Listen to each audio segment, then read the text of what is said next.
Good evening. This is Loki Luck III, LL3's latest podcast. And my name is Craig, speaking live, or actually, my mistake, broadcasting at the swampy mangroves of South Florida, Christmas night, December 25th, 2013. Very interesting. Hopefully everyone had a nice little time with their families. Hopefully you celebrate with honor, dignity, and in good faith, and know the knowledge about the origin of Christmas. Look it up. You'll be surprised. A lot bigger than what it is.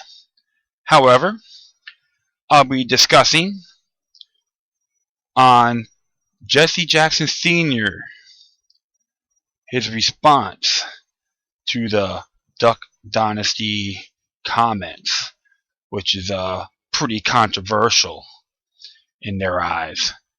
And I know A&E took the gentleman, Mr. Robertson, off the air indefinitely for some of his little comments, which is considered his own viewpoints based on creed, the Bible.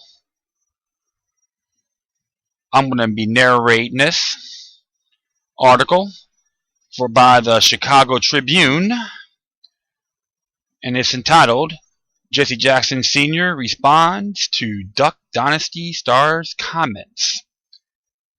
It will be posted on my Spreaker account. Okay, let's begin. This was written by Wes Venhiker from the Tribune Reporter, December 25th, 2013. Jesse Jackson Sr. has jumped into the controversy surrounding comments by Phil Robinson, star of A&E's backwoods reality TV show Duck Dynasty.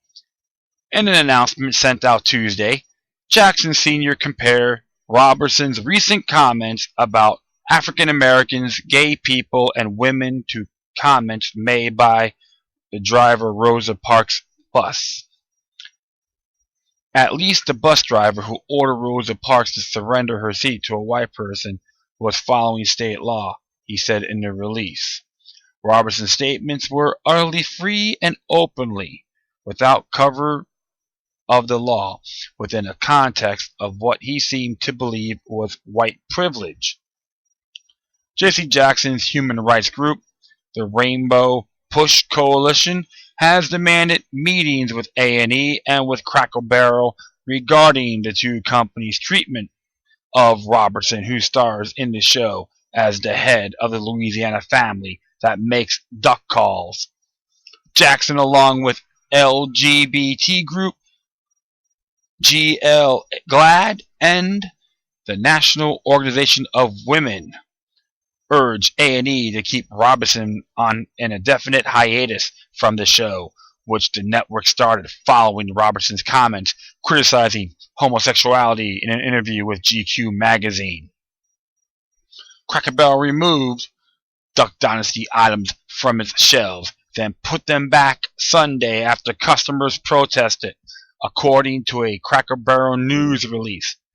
We respect all individuals' right to express their beliefs, the Tennessee-based company released states. We certainly did not mean to have anyone think different. Jesse Jackson Sr. and his leaders of the other groups are demanding a sit-down meeting with Cracker Barrel and A&E in the next couple of days. It is unacceptable that a personality who has been given such a large platform would benefit racist and anti-gay comments, the group leaders state in the release.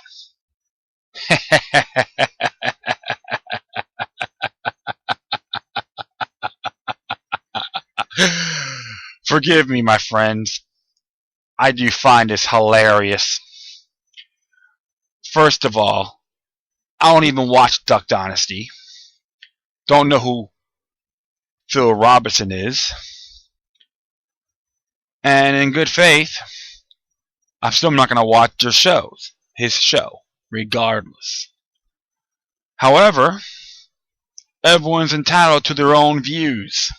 It's called freedom of speech. First Amendment. You can criticize anyone you want, regardless of your race, color, creed, sexual orientation, etc. I do believe in rights of individuals to have the same freedoms as myself. Express them in good faith, as long as you don't violate others. Mr. Robinson made some statements that offend people. I could care less. I've read the GQ article, and I will post that with my comments on the same site, Spreaker. As far as I'm concerned, Jesse Jackson Sr. is nothing more than a pathetic sap. A has-been, washed-up, wannabe civil rights leader. He can't even lead a pack of rats to the nearest dump site. Yeah, when that whole morose case that happened down in Florida, he was up in arms, talking about getting rid of stand your ground, and saying everything was all racial. He's nothing more than a bald-faced liar. In addition, the man is losing his grip. He can't even take care of his own personal affairs. The guy's corrupt, dirty, pathetic. He calls him a reverend? What church he believes in? The bend-over Bob to society? A tyrannical worshiper? Come on. And anyone that follows this guy is another bunch of sorry, conformists. Alright? They have the minds of cows and sheep. It's like saying, going out and bowing down to David Duke for all I care. Alright? I'm not a racist. I'm not a homophobic, but an equal opportunity insulter. I'm very damn well proud of it. If you want to call me a racist, if bend over Bobs, trees and quacks are in that category, then we'll talk. It's called supply and demand. Right now, like I know, Duck Dynasty's show, it has high ratings in A&E. And these goofballs think the world should revolve around them? Forget about it. They're just blowing smoke up your rectum. It's pathetic. And they have the attributes of Uncle Toms and Aunt Jemimas, ethically speaking. I don't have to listen to those guys. I don't even feel sorry for them. As far as I'm concerned, it's a big distraction. How come I don't see him going out, calling out his buddy, President Barack Obama, using drones to attack innocent people in the Middle East? How come I don't hear about talking about the knockout game that's going around in Jersey, and last report a while back is in Fort Myers, Florida? Yeah, how come you hear him talk about that? Because it's very inconvenient. This man is losing his grip. The movement he visualized is nothing more than a wet dream. If anyone wants to send this to Jesse Jackson, good. I don't care. He knows what to do. He could tweet me. He could post on Facebook or email me. It's on my Spreaker account. Alright? This man is nothing more than a sap. I find the same thing. He reminds me of David Duke, Mitt Romney, and Eric Holder all in one. So that's how I see him. Prove me wrong, ladies and gentlemen. Please, if I'm mistaken, Send me some articles to back up, to defend him. Refute it. I don't care. Because it's dead wrong. Alright? I can see Jesse Jackson challenge Walter Williams, Dr. Walter Williams, on a debate. You'd be surprised what Dr. Walter Williams can say about this sap, Jesse Jackson. Push. Yeah, it should be called Moo, the Moo Coalition. Who let the cows out? Oh, give me a break. Alright? This man is nothing more than a weak and pathetic twit. And his leadership, quality leadership, is going down the tubes. The people in the community, especially in Chicago, are seeing the bigger picture. And I have to say, it's an oracle for better visions, greater visions. That's how I have to see about Jesse Jackson, because he's a tyrannical stooge, a treasonous quack, another pathetic bend-over Bob. Prove me wrong. Sue me for slander. I don't care. I don't really give two feces on what that sap has to say. That's all I got. That's how I look at it. And I will put that on there on the link to his Mr. Robertson's comments. It's entitled "What the Duck," which was written by Drew Magary from Gem and Quarterly. So, like I said, he has his strong views, which is fine. Like, here's an example. He has this one quote when they talked about sinners, and it says here, "Oh, and no sinners." So where the things get a bit uncomfortable.